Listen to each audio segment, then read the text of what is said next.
And welcome to my new Let's Play of Sonic R. Originally released for the Sega Saturn, this is a Sonic-themed racing game that isn't particularly good, but I actually think is really interesting.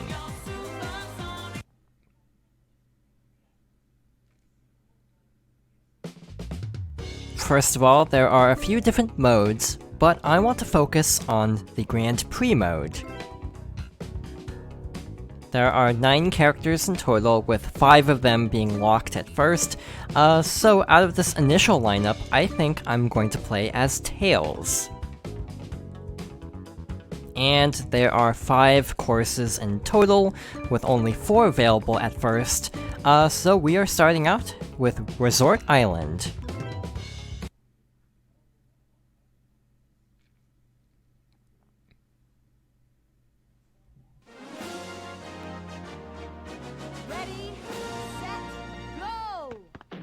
So as a racing game, Sonic R is kind of unique because there is an emphasis on exploration. So for example, there are different tokens hidden around the initial 5 racetracks, and by collecting all 5 of them in a single run, you can unlock an additional character. So we have 3 already. I'm surprised at how well this is going, because just picking up the tokens can be slightly difficult at times. More on that later. In addition to the 5 tokens, there are also Chaos Emeralds. There's 1 Chaos Emerald in the first track, and 2 in all the others, except the very last one. So yeah, overall, it's a very interesting game. But the problem with Sonic R is it doesn't control very well. If it looks like this controls kind of poorly, it's because it does. Turning in particular is very stiff, so I slowed down there so I could actually pick up the token without too much trouble. Each of the characters does have unique abilities. I like Tails because his flight kind of helps to course correct a little bit, instead of veering all over the place like with Sonic, who I think is a little bit faster, but I find to be a little bit trickier to control. We're going to take a shortcut through these trees. I kind of got stuck there, which happens a lot with this game. I don't know if we'll win this.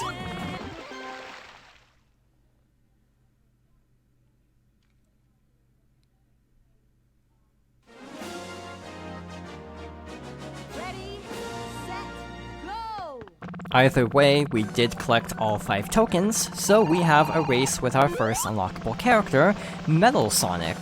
Metal Sonic is pretty fast, so I feel like Tails might not be the best suited for this, but we'll see how this goes. I'll be using his flight as much as possible to skip as much of the level as possible.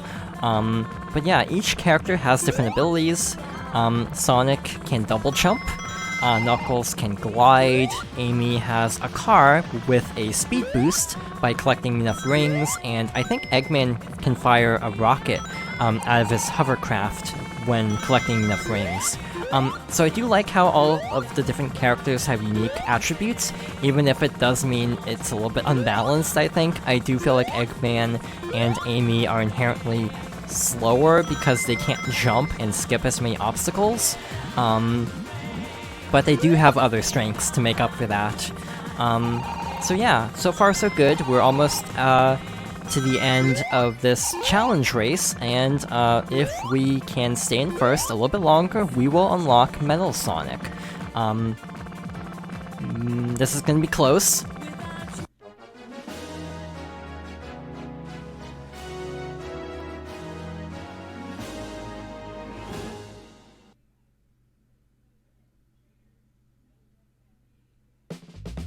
Alright, so we unlocked our first extra character, but we are not done yet in Resort Island, because we still need to find the Chaos Emerald.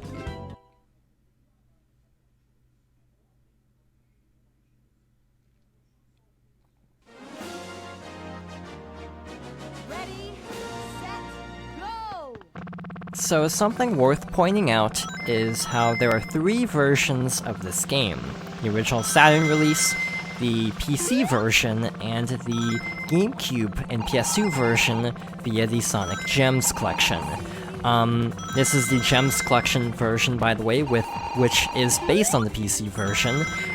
So we have cool little extras from the Saturn version, including, I think Time of Day? I'm pretty sure that's not in the Saturn version, and also alternate weather, so sometimes it'll rain or even snow. If it snows, the water will be frozen, so it actually makes things a lot easier, despite things being a little bit more slippery. Being able to go across the water more easily is actually really helpful. Through this 50-ring door is our first Chaos Emerald. Part of the reason why I tend to collect the Chaos Emeralds on a separate run from the tokens is there's usually a token or two that requires 20 rings to enter a door, and thus it's a little bit easier trying to collect them separately instead of trying to collect over like 50 rings on one run, because I feel like collecting rings can be a little bit inconsistent based on how poorly the game can control. But with that, we have collected the first Chaos Emerald and finished up in Resort Island.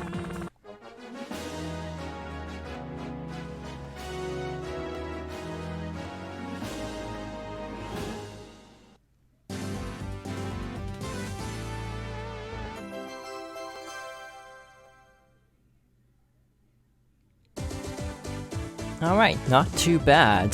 These are really short races, by the way, if the lap times weren't an indication of that.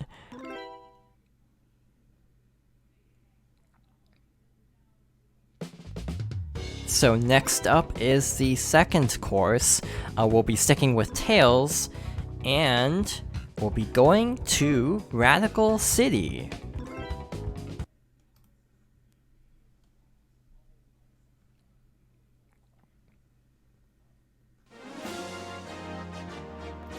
Ready, set, go! So it is snowing this time, so this initial stretch of water is frozen, so we don't have to actually jump over that. Radical City is a pretty cool track, pardon the pun, but it's kind of indicative of a problem with Sonic R. These courses are very confusing. Like, looking at that mini-map in the bottom right corner, this track is kind of a mess in terms of how it's laid out. So yeah, this will be interesting.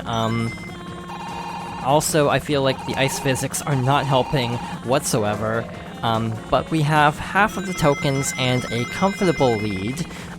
We actually have enough rings to go after a Chaos Emerald, I think, so we'll be collecting one of the two in this run. Maybe not all of the Chaos Emeralds here, just because of the last one requiring 50 more rings. So there's this door here that hides the green Chaos Emerald, and now we are in 4th place, so we have to scramble to get back over to 1st place, so that'll be fun. I have looked up where all the Chaos Emeralds are and have practiced these stages a few times to know where everything is. On the first playthrough, I can see this being very confusing. Like, it was telling me that I was going in reverse even though I was going in the right direction, just because that's how confusing the game can be, that even the game itself can be confused at the layouts. By the way, these dash panels throughout each stage do take rings.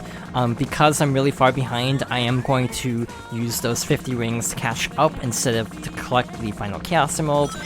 We have plenty of time to go back for it in a separate run. This is probably one of my favorite songs in the game, by the way, Living in the City. I don't think it's been used in too many other Sonic games. I know a few songs did return in Generations and Team Sonic Racing, but I don't think this game got a remix for Generations, at least.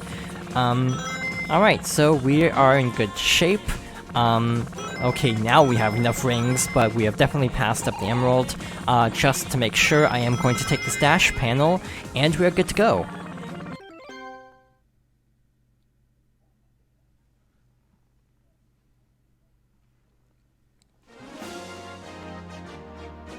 Ready, set, go! So our second special challenger is the Tails doll. Tailstall honestly is an easier opponent than Metal Sonic. I feel like his overall speed is fairly low, and we're playing as Tails, who already is kind of a slower character compared to Sonic and I think Knuckles. So yeah, that kind of puts into perspective how much slower Tailstall is. I'm actually not entirely sure what Tailstall's ability is. I'll double check the hidden characters' abilities for next time. But yeah, this probably won't be too bad, because Tailstall is way far behind us at this point. This race is slightly longer with a first lap of 45 seconds, but still not particularly long. I do like having so many branching paths, even if it means that the mini-map is a total mess, and trying to navigate these stages on the first playthrough is very confusing from experience. So, I first played this game through the Sonic Gems collection on GameCube. The PS2 version of the Gems collection actually never released in North America, actually. It was only on GameCube for some reason, outside of Japan and Europe. It's really weird. But I mostly wanted it for Sonic CD, but I actually really like this game as well, even though it's kind of a mess to control. And I also like Sonic the Fighters. Weirdly enough, of that initial trio, this is the only one that hasn't been released since, for current platforms or Steam. So the only way to play this game is either like the original releases or Gems Collection, which is kind of a shame, because whether or not it's a good game or not, I think it is actually kind of worth trying at least a little bit, just to see how much of a mess it is in terms of like the controls and everything. Again, I kind of enjoy it for the atmosphere, like the visual design and the audio, but not really as an actual game to play because of just how weird it controls.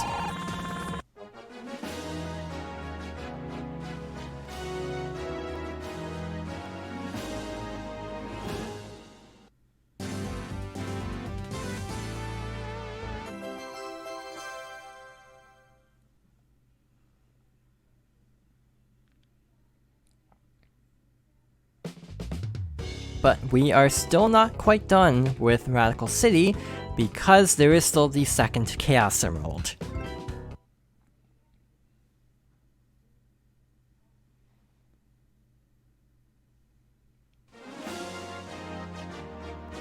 Ready, set, go! So now it's sunset, so let's demonstrate by plummeting straight into the water. So yeah, having everything frozen over does help considerably. You can manually toggle the weather, I'm pretty sure, instead of having it be randomized. I like having it randomized to kind of keep things a little bit fresh, so I don't even know what weather we're getting. But yeah, I like how even when going the right way, sometimes they'll be like, you're going the wrong way, because that's just how this game is laid out. But yeah, I do like this game, sort of, ironically. I do have to admit the music helps quite a bit. Oddly enough, the music of this game I'm pretty sure was done by the same composer, Sonic Chronicles, which is known for its really bad soundtrack, so that's kind of a fun fact. So the final Chaos Emerald is in the top right path. By the way, the yellow pathways on the map are the ring doors. So we need 50 rings for this, so we have plenty, and we still have enough to use the dash panel afterwards, which is really great, in case Sonic and Knuckles catch up. I don't know if there's a rivalry system in this game, but I noticed that when I started playing as Tails more, Knuckles was like always in second place, even over Sonic, so I'm not entirely sure if Knuckles is like a rival character. That would make a lot of sense, to be honest. Because typically I would assume Sonic would be the fastest, but he really isn't from what I've seen when not playing as Sonic. But yeah, these dash panels can use up to 50 rings. If you have less than 50 rings at a time, you will get a shorter dash. So it is good to have as many rings as possible. I don't think this is like a Mario Kart situation where the rings inherently give you like a speed boost or anything. By the way, elemental shields are still in the game. So we have the lightning shield. It pulls and rings towards us. Since Sonic can double jump on his own, the lightning shield does not give him that ability. So yeah, it's overall very creative, I would say. That would be a nice way to put it. This is the bubble shield. It means we won't immediately fall into water, but luckily we're actually past all the water.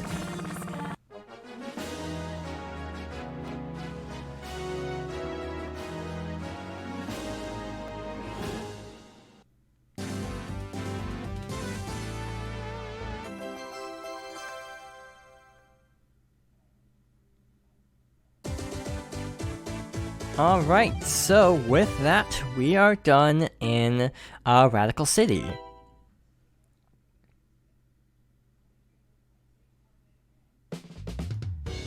So with 3 Chaos Emeralds and half of the starting tracks taken care of, I think I'm going to call things here for now.